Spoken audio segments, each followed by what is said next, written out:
No one taught me, I was like, damn, fuck it, I do it myself. No one put me on, damn, fuck it, I do it myself. Everyone's scared to go talk to, fuck it, I do it myself. Everyone's scared to be number one, fuck it, I do it myself. Good morning, good morning, good morning. So we're having the information coming out about SegWit and August 1st, and it's looking like, so it's hit 80%, but it has to stay there for like 50 something hours before it will lock in. So that is also all the big Ethereum news. As you can see, the 24-hour volume is absolutely insane right now.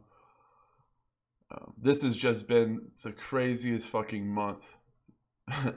I mean, look at that volume. What the fuck? I mean, it just dwarfs everything by so much. I mean, look at Bitcoin, but then look at the third. Look at the third coin in comparison. It's not even the same fucking realm. And that's another one of the reasons I play the game the way I do it is I kind of think I'm very humble. I understand what it means. Like, I'm not a future predictor. Yeah, I make great calls, but I also understand that I'm able to stumble into the great call. So if you think of it as like the great call is like this porcelain vase at the other end of the room on a desk, and I need to grab that, but the only kicker is I'm blind and there's furniture and shit in the way. So what's the best way to get to the promised land? To kind of feel yourself around, like, you know, kind of touch shit and just feel your way there to the promised land. And that's what I do with the cryptocurrencies. I understand that I'm blind. I don't know what's going to happen tomorrow. However, I know where the promised land is, and I just kind of feel my way there. So that's why I set my lures.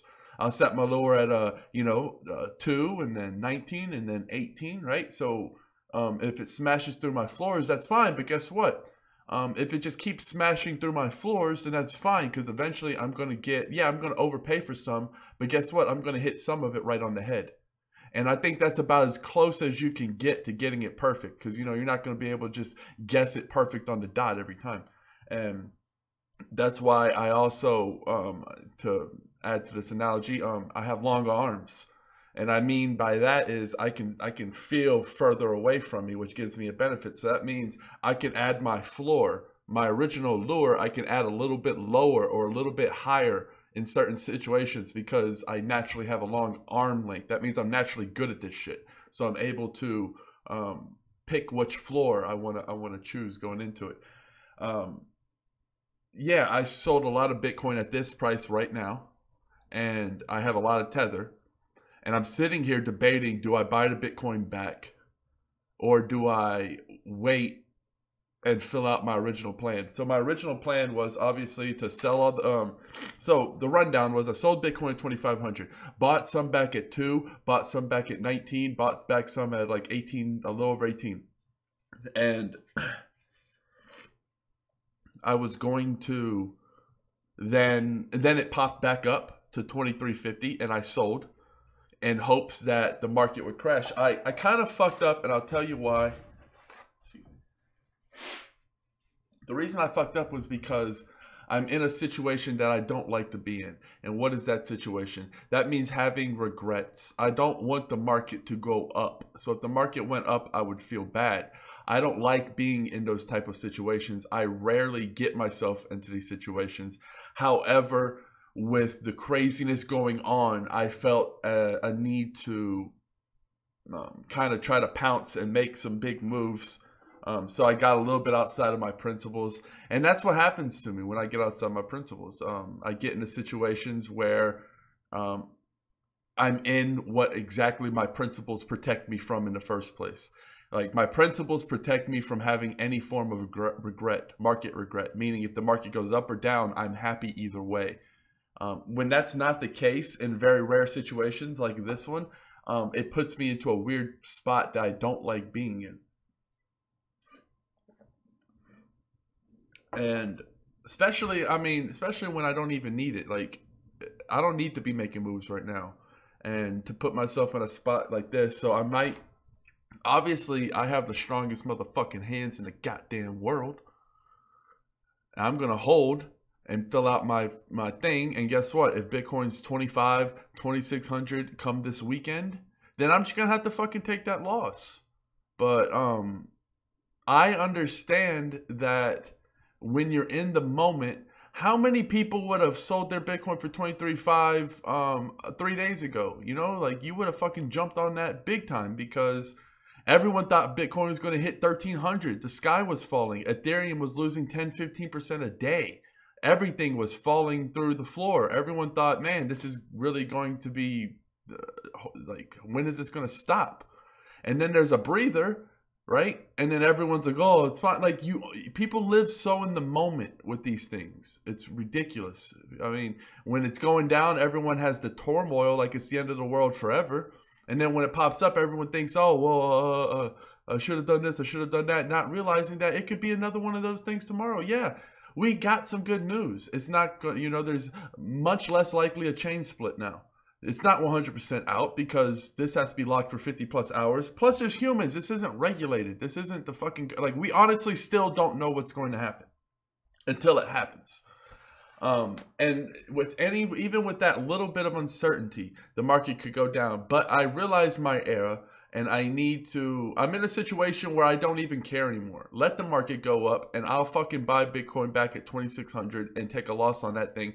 I'll still be up overall, regardless, on this little Bitcoin to Tether move I've been playing, because you got to keep in mind, I sold the same amount of Bitcoin for 2,500 and then bought it all back up at 2 to 18. So regardless of what I do here, I'm in the green and or broken even from this little play that I'm doing, because I made a move that I normally don't do with the Tether Bitcoin in this regards. So I'm not even tripping.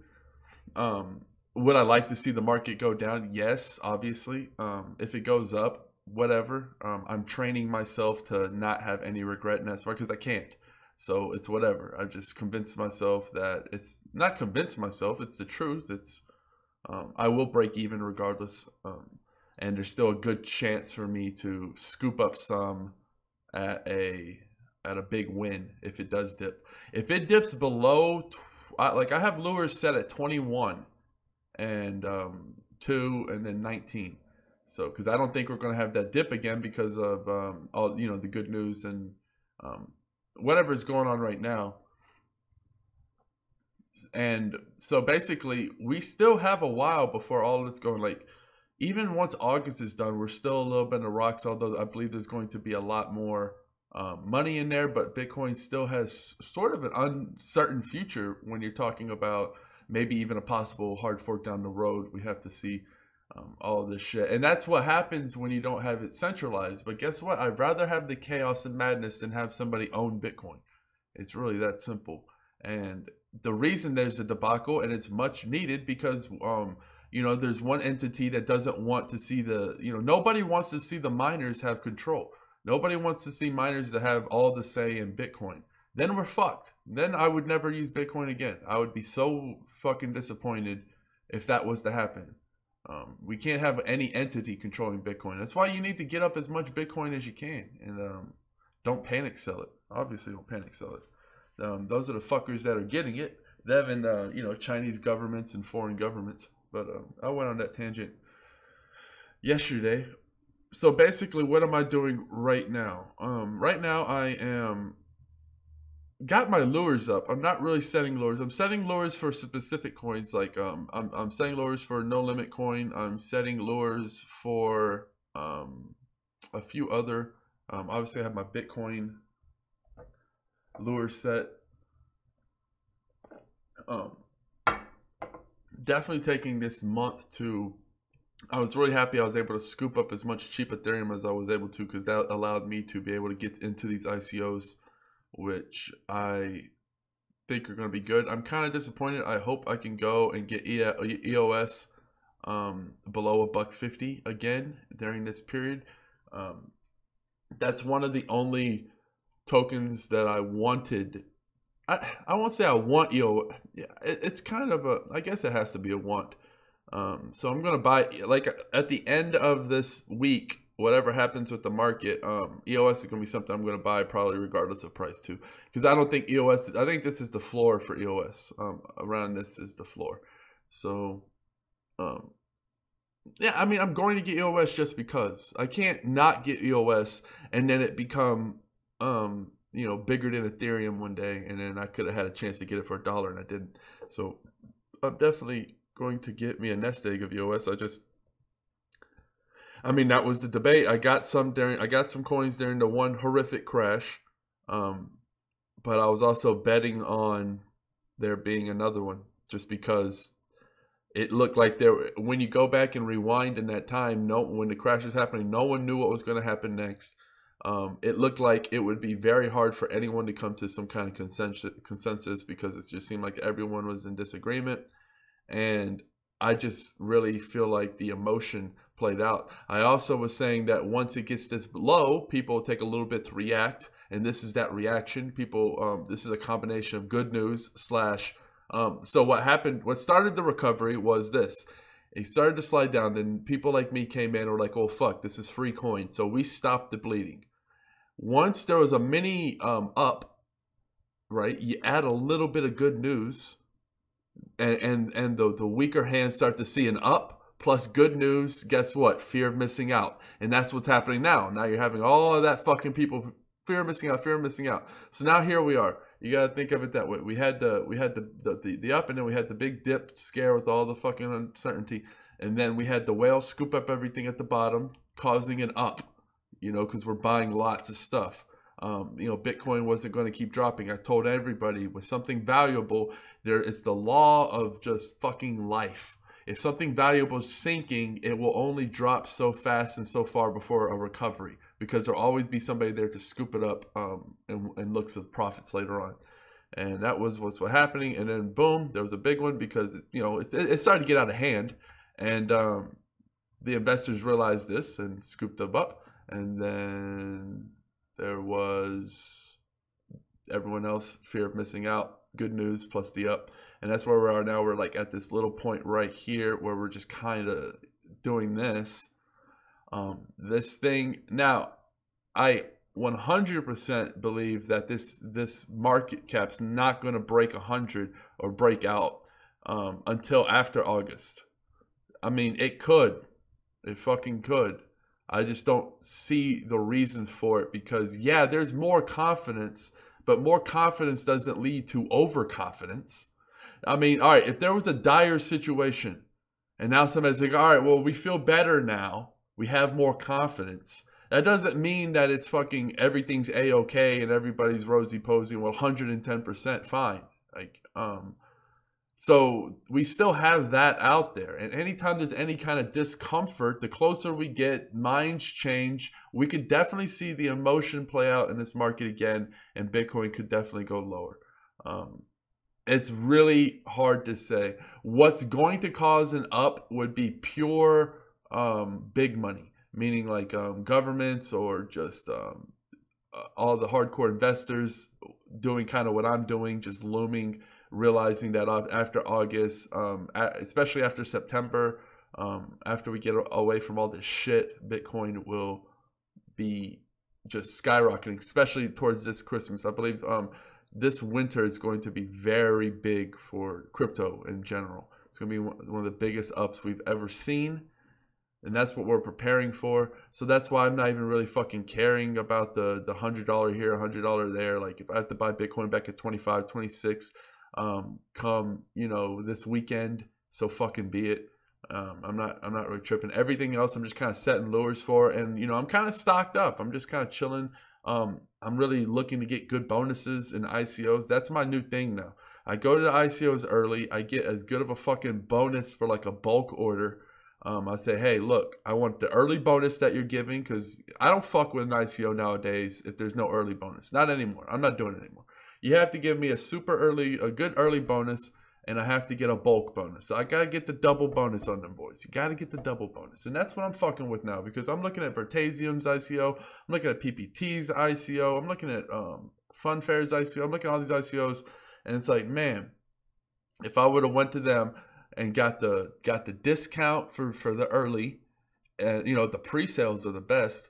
Get into like an early pre-sale, get that discount, and then get a bulk discount. That way I'm almost assuring myself profit. It's like, man, I'm not only getting it at the super discount price of the super early, because ICOs are meant to be cheaper than the market value because you're putting up a risk and you're locking up your money for a month, some cases a couple weeks, and you get a discount for that. If you don't, then there's no point in buying the ICO. You can get it off the fucking exchange, right? If the ICO doesn't fucking cheaper than the exchange, then it makes no damn sense. It has to be. So there's few things like that in this market where it's like, okay, well, I'm almost guaranteed to at least, like Pillar. That's one of the funny things. I knew Pillar. I had a funny feeling because of the timing. I was like, man, they're right in the middle of the shitstorm. This is a horrible time to have an ICO end, meaning like once it hits the markets, because people are going to be panic selling. There was people selling Pillar, a 2-day ICO, a fucking 2-day ICO, selling for cheaper than they bought it the next day. So the next day, people were selling it for cheaper, fucking cheaper than it was in the ICO. That was fucking nuts. And guess what? I went up and scooped the whole fucking bunch of that shit at like fucking 38. It was fucking 0005, and I was getting it for 00038. Scooping that shit up left and right. So that's the thing. Like, I have to get a super duper good. Now, if I would have went into Pillar, got the pre-sale bonus, and then got a bulk order bonus, then I could have sold at 38 for a profit, because I would have got it that much cheaper. Not that I don't dump after ICO. That's not really what I do. I think if you're investing in an ICO, it's because you believe in the longevity of it, and you think it's going to be worth more down the road. So that's kind of the kick I'm on right now until the market can return to normal. Because right now, I don't want to set lures right now because I really don't know what's going to happen come this weekend. I don't know what's going to happen once the wallets lock up to these prices.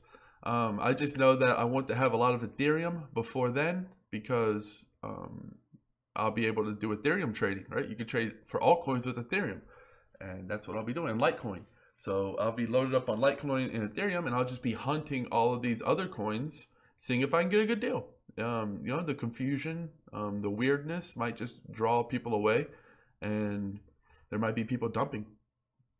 So right now, I'm just basically in the process of getting all of my Bitcoins off the exchanges. I have limits on some of them, so it's, you know, I just have to withdraw it daily into my wallets, and getting all set up for that August 1st, first of all. And then I'm going to have my Ethereum ready to snipe. I'm going to have Bitcoin ready to snipe on websites. Maybe like YoBit won't lock the wallets until like the day before.